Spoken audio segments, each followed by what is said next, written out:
रंग गुलाल के बढ़ल महंगाई सबके बदलल बोली बा। हमहू सुननी है ये हमार भाई का दो चारे के पड़ल होली बा। अच्छा, ये दिन देवर भौजाई के रिश्ता बड़ी गहरा हो जाला। ये दिन देवर भौजाई के रिश्ता बड़ी गहरा हो जाला। अल्लाह भारवा सन पर बड़ा पहरा हो जाला।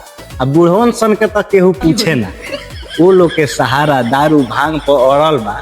हमहू सुननी है ये हमार भाई का दो चारे के होली पड़ल बा। ससुरारी आना जाना बढ़ल बा, सबके साली पर दिलवा अड़ल बा।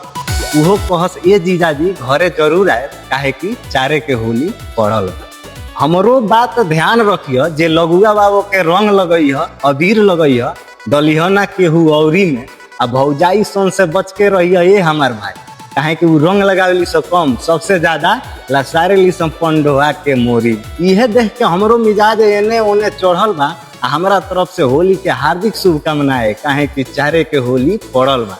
ई वीडियो तो लोग के अच्छा लागल हो तो वीडियो को शेयर करिए, हमके फॉलो कर लिया। मिलत नहीं फिर अगला वीडियो में।